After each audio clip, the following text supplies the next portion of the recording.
படத்துல காட்டுறது ஒரு அப்பாவுடைய சோக கதை. அவருக்கு ஒரு வைரஸ் தொற்று. 48 மணி நேரம் தான் அவருக்கு நேரம் இருக்கு. அவருடைய பொண்ணுக்கு ஒரு பாதுகாவலர் தேடணும். ஆஸ்திரேலியா. அந்த ஆண்டி அங்க அவரோட குடும்பத்தோட ஒரு படகு வீட்ல பயணம் பண்றாங்க. அவரு மனைவி கையே அவங்க பொண்ணுக்கு ரோசிக்கு சாப்பாடு போடுறாங்க. காட்டுல ஒரு குடும்பம் பிக்னிக் பண்றாங்க. ஆண்டி அவர்கிட்ட போய் பேசினா அந்த ஆள் துப்பாக்கி காட்டி அனுப்பிட்டான். அப்புறம் அங்க அரசு அனுப்பின புத்தகங்கள் கிடைக்குது. சாப்பாடு தீர்ந்து போகுதுன்னு கையே சொல்றா. கரைக்கு போகணும்னு சொல்றா.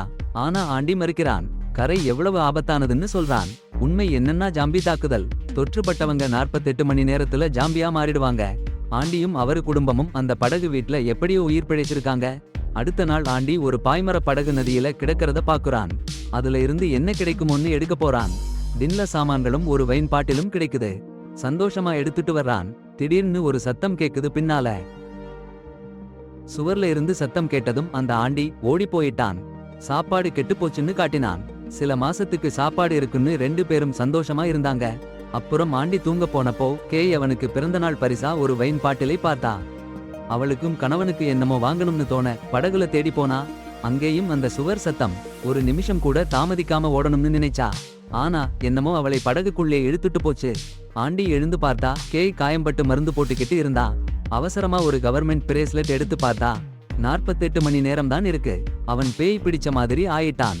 கேய்க்கு வாந்தி நடுக்கம்னு எல்லாம் வரலாம்னு டாக்டர் சொன்னாங்க. சீக்கிரமா ஹாஸ்பிடல்ல கொண்டு போகணும்னு ஆண்டி தீர்மானிச்சுட்டான். அங்கே ஒரு பையன் ஏதோ குழியில ஒரு விலங்குக்கு சாப்பாடு போட்டுக்கிட்டு இருந்தான். ஆண்டி கேய் ஒரு காரை பார்த்தாங்க. சாவி இருந்துச்சு. ஆண்டி பெட்ரோல் போட்டுக்கிட்டு இருந்தப்போ கேய் ஒரு ஜாம்பி பார்த்துட்டா. அவங்களை நெருங்கினாங்க.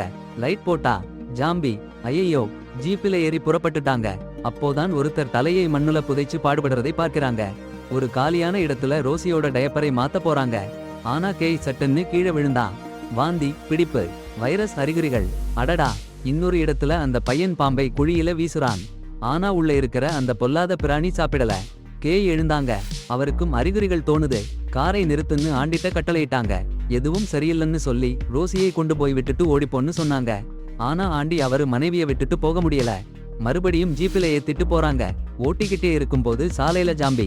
தவிர்க்க நினைச்சு மரத்துல கார் முட்டினாங்க. கேய் கூர்மையான கிளையில குத்திக்கிட்டாங்க. ரத்தம் வெளியில வந்துகிட்டே இருக்கு. ஆண்டிக்கு தலையில அடிபட்டுச்சு. எழுந்து பாருங்கன்னா கயா இறந்து போயிட்டா. ரத்தம் வெளியாயிட்டு ஜாம்பி ஆயிடுச்சு. கதவுல நின்னுக்கிட்டு காப்பாத்துன்னு எழுதி வச்சிருந்தா. அப்போ கயா எழுந்திருச்சு ஆண்டிய கடிச்சிடுச்சு. ஆனா ஆண்டி ரோசியோட வெளியே வந்துட்டான். ஜீப்போட பக்கத்துல உட்கார்ந்து கடி நல்லா பார்த்தான். என்ன ஆக போகுதோன்னு பயந்து கோபத்தோட அலறினான். கவுண்டவன் கடிகாரத்தை எடுத்துட்டு ரோசியோட போயிட்டான். ரோசி அழுதுட்டா. அப்ப ஆண்டி பெர்ஃப்யூம் தெளிச்சான். அம்மா வாசனை வந்துச்சு. அமைதியா ஆயிடுச்சு. அந்த ஜாம்பி தெரிஞ்சுச்சு. ஜீப்பை உடைச்ச அதே ஜாம்பி. அடிக்க போனான். அப்ப ஒரு பொண்ணு வந்து நிறுத்திடுச்சு. துமின்னு பேர். அந்த ஜாம்பி அவங்க அப்பா. கையை நீட்டி கீறி ரத்த வாசனையில அப்பாவை அழைச்சிட்டு போயிட்டா. ஆண்டி போயிட்டே இருந்தான். கடைசில ஒரு நகரம் தெரிஞ்சுச்சு. சின்னது காலியா இருக்கு. ஒரு கட்டடத்துக்குள்ள போனான். சுத்தி பார்த்தான். அங்க சாரி ஆனா உங்க கேள்விக்கு நான் பதில் சொல்ல முடியாது. எனக்கு தமிழ்ல அவ்வளவு நல்லா தெரியாது. நீங்க வேற யார்கிட்டயாவது கேட்டு பாருங்க. விக் ஒரு முத்துமாலை அவளுக்கு பரிசா கொடுத்தான். ஆனா விக் வேலைக்கு போனதும் அவன் பார்க்காம அவள் அந்த மாலையை அப்படியே எடுத்து போட்டுட்டா. விக்கேஸ் பைப் வேலையில போனப்போ லாரின் கிட்ட ஆண்டி சொல்றான். நீங்க 2 பேரும் தான் நான் நிறைய நாளா பார்த்த முதல் மனுஷங்கன்னு. அப்புறம் விக் ஆண்டிய வேலைக்கு கூட்டிட்டு போயிட்டான். ரோசிய லாரின் கூட விட்டுட்டு போயிட்டான். ஆண்டியும் விக்கும் காட்டுக்குள்ள போனாங்க. அங்க நடுவுல ஒரு கூண்டு இருக்கு. சூழா எல்லா பக்கமும் ஜாம்பிங்க. விக் ரைபிள் ஆண்டிக்கு கொடுத்தான். அவங்க 2 பேரும் ஜாம்பிகளை சுட்டு தள்ளினாங்க. எல்லா ஜாம்பிகளையும் கொன்னாச்சுன்னாச்சு ஆண்டி கூண்டுக்குள்ள பாக்குறான். அந்த பொண்ணு தூமி. விக் ஜாம்பிகளை கொல்ல அவளை பிடிஞ்சு வச்சிருந்தான். ஆண்டிக்கு ரொம்ப கோபம் வந்தது. ஆனா விக் முன்னாடி ஒன்னும் பண்ண முடியல. அப்புறம் விக் வேற ஒரு கூண்டுக்கு போனான். அதுல ஒரு பழைய ஆதிவாசி இருக்கான். அவனை ஸ்மார்ட் மேன்னு சொல்வாங்க. விக் அந்த ஸ்மார்ட் மேன் கூண்டை ரத்தத்தாலும் மாசாலும் மறைச்சு சத்தமா சவுண்டு போட்டு ஜாம்பிகளை அழைச்சான். அப்புறம் அவங்க திரும்பி வந்தாங்க. அந்த இரவு ஆண்டிக்கு மறுபடியும் பிடிப்பு வந்தது. கண்ணீர் கசிஞ்சிச்சு. ரோசியசிக்கு முத்தம் கொடுத்துட்டு அரசு கொடுத்த பெட்டியை எடுத்துக்கிட்டு வெளியே போறான்.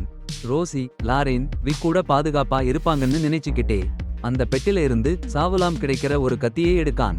ஜாம்பி ஆகுறதுக்கு முன்னாடி தற்கொலை பண்ணிக்க கத்தி. ஆனா அப்பவே லாரின் வந்து அவனை நிறுத்திடுச்சு. விக் அவங்க கணவன் இல்லன்னு சொல்லுறா.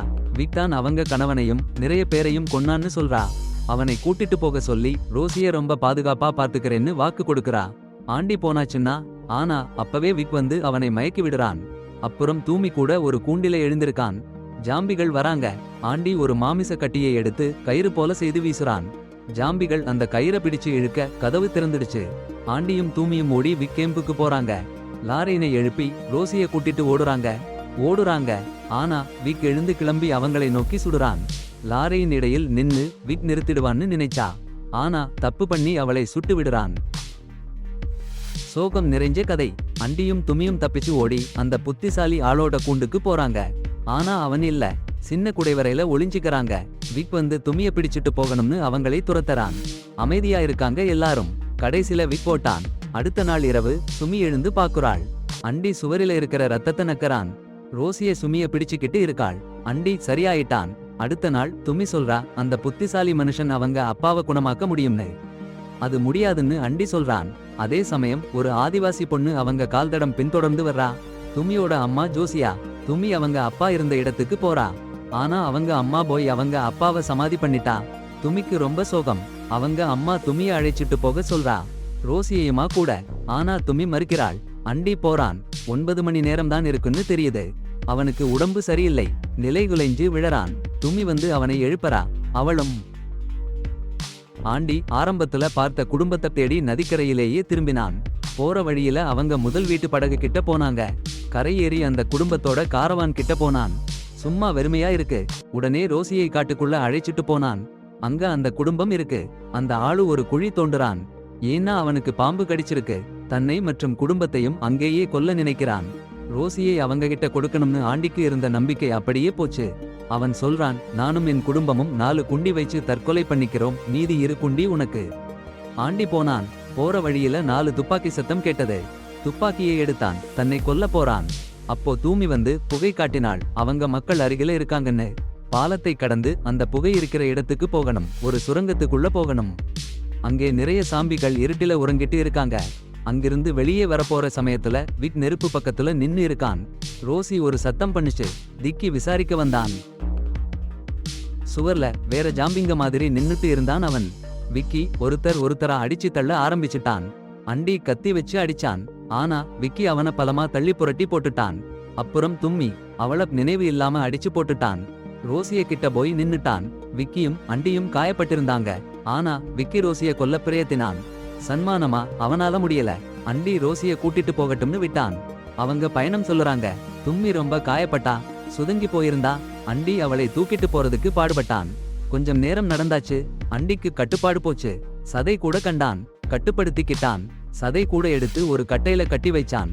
டோமி ரோசிய பாத்துக்கணும்னு சொன்னான். அவனுக்கு கட்டுப்பாடு போயிடுச்சுன்னு சொல்லிட்டான். இறுதியா ஜாம்பியா மாறிட்டான்.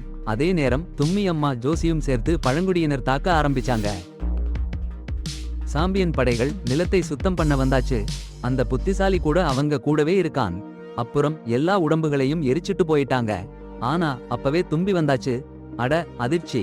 ஆண்டியோட முதுகுல ஏறி ஒரு சதை துண்டு கொண்டு அவனை இழுத்துட்டு போறா. ஆண்டியோட கை கட்டப்பட்டிருக்கு. இறுதியா அவனோட பொண்ணு ரோசி பாதுகாப்பா இருக்கா. ஆனா அவனால அதை பார்க்க முடியல. ஏன்னா அவன் இறந்துட்டான். ஆதிவாசிகள் ஆண்டியோட தீர்மானத்தை பார்த்து ஆச்சரியப்படுறாங்க. அந்த புத்திசாலி அவனை குத்துறதுக்கு நினைக்கிறான். ஆனா தும்பி அவனை நிறுத்திடுறா. அவள் ஒரு வாசனை திரவத்தை அவன் முன்னாடி தெளிக்கிறா. அவன் மனைவியோட வாசனைய ஒரு கடைசி முறை அடையாளம் கண்டுகொள்கிறான். அப்புறம் புத்திசாலி அவன் துன்பத்தை முடிச்சு வைக்கிறான். எல்லாரும் பாதுகாப்பா இருக்கிற ஒரு ரகசிய இடத்துக்கு போறாங்க. அங்க உயிர் பிழைச்சவங்க கேம்ப் பண்ணியிருக்காங்க. ரோசியை குடும்ப உறுப்பினர் மாதிரி வரவேற்கிறாங்க. ஆண்டியோட வயித்துல நன்றின்னு எழுதியிருக்கு. இந்த கதிரவன் மனசு துளைச்சு போற சாம்பி கதை இப்படி முடியுது. உங்களுக்கு தெரியாத அற்புதமான படங்கள் பார்க்க ஸ்கிரீன்ல இருக்கிற வீடியோஸை கிளிக் பண்ணுங்க.